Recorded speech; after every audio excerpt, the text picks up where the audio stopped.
नमस्कार दोस्तों, मैं अरुण आप सभी का नेप कॉम्पिटिटिव क्लासेस के यूट्यूब चैनल पर स्वागत करता हूं। जैसा कि थंबनेल में आपको बता दिया गया है, आज का वीडियो प्रीवियस ईयर पे बेस्ड है। प्रीवियस ईयर डेट हमारा बता दिया गया है, कौन से एग्ज़ाम का था ये भी थंबनेल में बता दिया गया है। पहला सवाल बोर्ड पे है, आप वीडियो को पॉज करके बनाने की कोशिश करें। मैं इस सवाल को बना रहा हूँ। आइए दोस्तों देखते हैं। इस सवाल में हमें दिया गया है कि कितने मूलधन का 6% की दर से 10 वर्षों में कितने मूलधन का 6% के रेट से 10 वर्षों में सिंपल इंटरेस्ट 120 रुपये हो जाएगा। इस सवाल को हम बनाने से पहले ये समझें कि 6% एक साल का, 10% का 60%, यानी कि 60% का हमें इंटरेस्ट मिला है जो कि 120 रुपये है। प्रिंसिपल हमारा 100% है, 100% इक्विवेलेंट। ये देखिए 60% 120 डबल है, 100% डबल 200 रुपीज़, जो कि हमारा प्रिंसिपल हो गया। आइए दोस्तों, एक त्रिभुजाकार मैदान है, एक ट्रायंगुलर शेप का ग्राउंड है जिसके साइड्स गिवन है हमें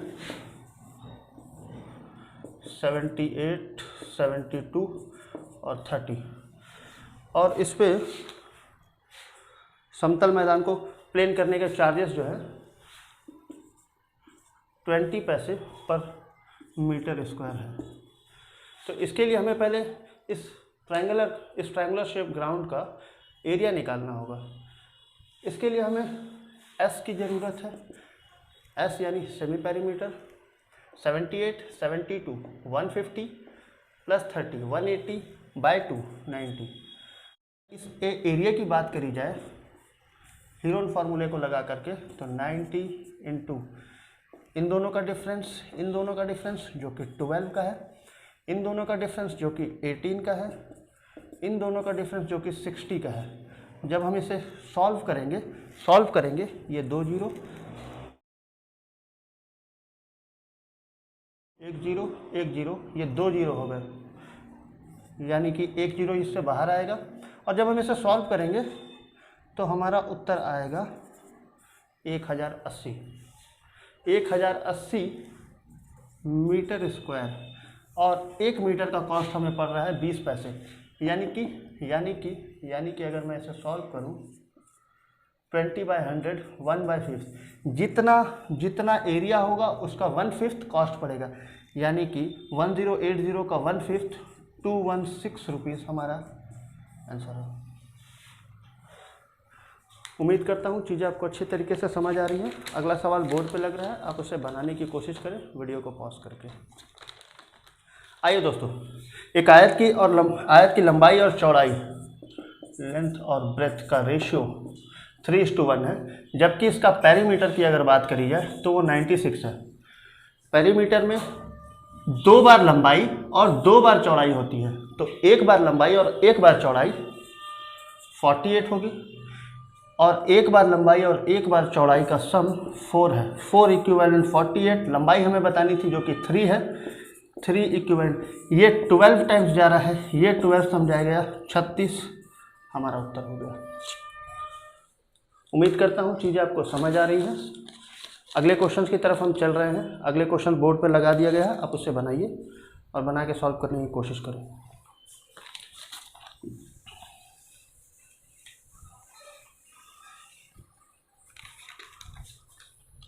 आइए दोस्तों, इस सवाल में हमें दिया गया है, मैं इस सवाल को ऑप्शन से ही बना दे।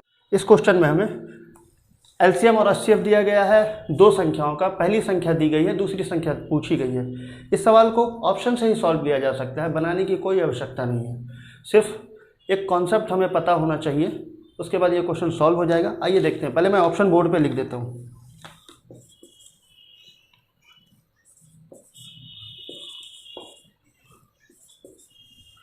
आइए दोस्तों, इस सवाल में हमें दिया गया है एलसीएम 4284 है, जबकि एचसीएफ की बात करी जाए वो 32 है, और पहली संख्या हमें 672 दी गई है। तो हमें पता है एलसीएम और एचसीएफ का multiplication first number into second number के इक्वल होता है। एलसीएम इंटू एचसीएफ, ये फॉर्मूला तभी लगता है जब संख्याएं 2 हो, 2 से अधिक होने पे अलग कॉन्सेप्ट लग जाता है। आइए बात करते हैं। अगर मैं सेकंड नंबर को x मान लूँ तो इसे सॉल्व करके निकाला जा सकता है, मगर इसे सॉल्व करने की ज़रूरत ही नहीं है, यूनिट प्लेस से ही हम सॉल्व करते हैं। इस नंबर का यूनिट प्लेस 4 है, इस नंबर का यूनिट प्लेस 2 है, इस जगह पे यूनिट प्लेस 2 है। अगर मैं इन दोनों को मल्टीप्लाई करूं तो 8 होगा, बाय का 2 आ जाएगा, कट के 4, यानी कोई एक ऐसी संख्या होगी दूसरी जिसका इकाई स्थान 4 होगा। ना तो ये, ना तो ये, ना तो ये हमारा उत्तर हो गया। उम्मीद करता हूँ चीज़ें आपको समझ आई है। हम अगले सवाल पे चलते हैं। अगले सवाल को बोर्ड पे लगा दिया गया है, आप उसे बनाएं वीडियो को पॉज करके। आइए दोस्तों, हमें एलसीएम बताना है 16, 24, 36, 52 एंड 54 का एलसीएम। इस सवाल को भी ऑप्शन से सॉल्व किया जा सकता है। अगर आपने मेरा पिछला वीडियो देखा है, उस वीडियोस में इनके कॉन्सेप्ट पे बात की गई है। आप पिछले वीडियोस को एक बार देख ले, अगर आपने नहीं देखा है तो ये चीज़ें बहुत आसानी से बन जाएगी। ऑप्शन की ओर चलते हैं। पहला हमारा ऑप्शन 5616 है, दूसरा हमारा ऑप्शन 5216 है, तीसरा हमारा ऑप्शन 432 है और चौथा ऑप्शन 5618 है। आइए दोस्तों, इस सवाल को जब हम बनाने की कोशिश करते हैं तो मैं आपको बता दूं, इन सब से डिवाइड होती हुई एक संख्या है। इन सब से डिवाइड होती है, इट मीन 16 से भी, 24 से भी, 36 से भी, 52 से भी, 54 से भी।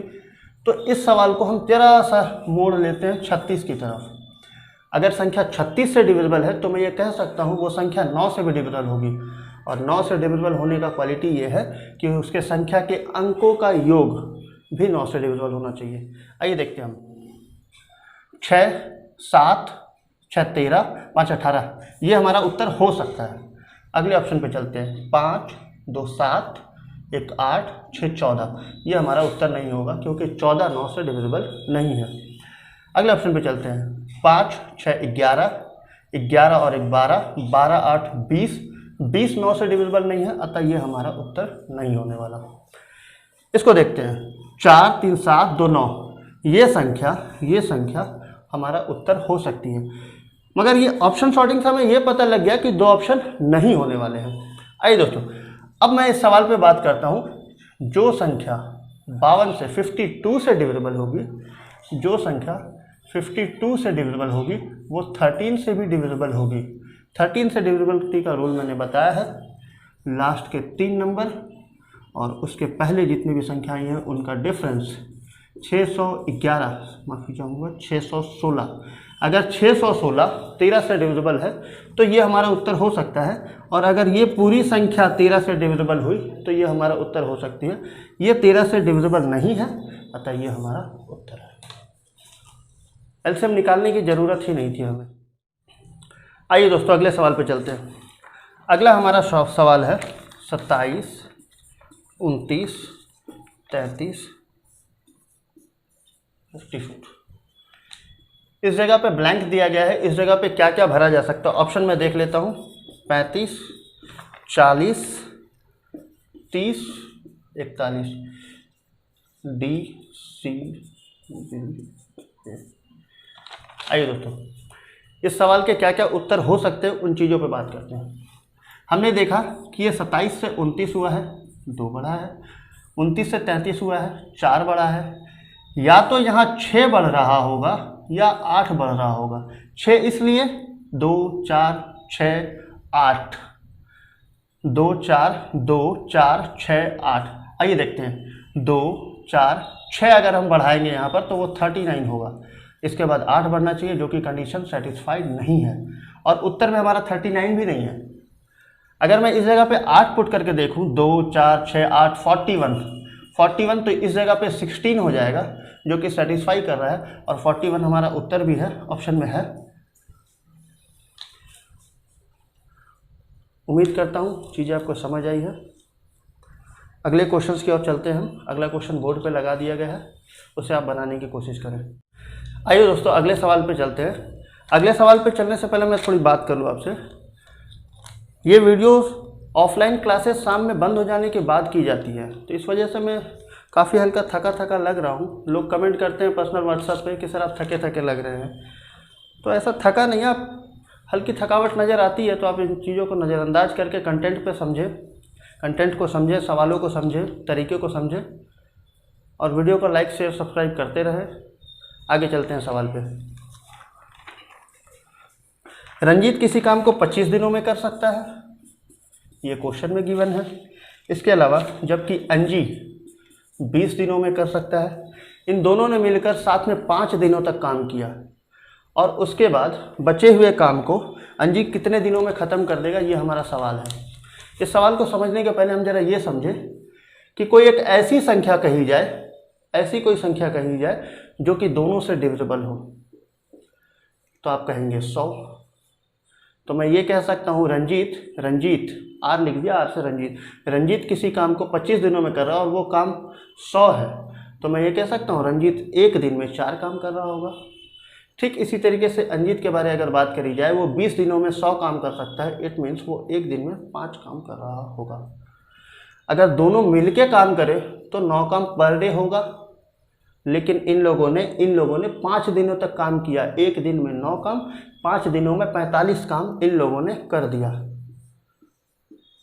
अब मैं देख पा रहा हूँ कि 45 काम हो गया है, तो बचा काम कितना, 55। अब इस 55 काम को किसने करना है, अंजी ने खत्म करना है, जो कि एक दिन में 5 काम करता है। एक दिन में 5 काम करता है, कितने दिनों में 55 कर देगा, एक दिन में 5, कितने दिनों में 55, आपका जवाब होगा 11। हमारा उत्तर हमें मिल गया है। उम्मीद करता हूँ चीज़ें आपको बहुत अच्छे तरीके से समझ आ रही होंगी। ये प्रीवियस ईयर्स एक वीडियो में कंप्लीट नहीं कराया जा रहा है, इसका पार्ट 2 आएगा यही तारीख के साथ, वो वीडियो भी अपलोड जल्द होगा, आप उसे भी देख लें, सेट कंप्लीट हो जाएगा। आइए दोस्तों कुछ और सवालों पे चलते हैं। अगला सवाल हमारा बोर्ड पे है, आप उस सवाल को बनाने की कोशिश करें, मैं लिख देता हूँ बोर्ड पे।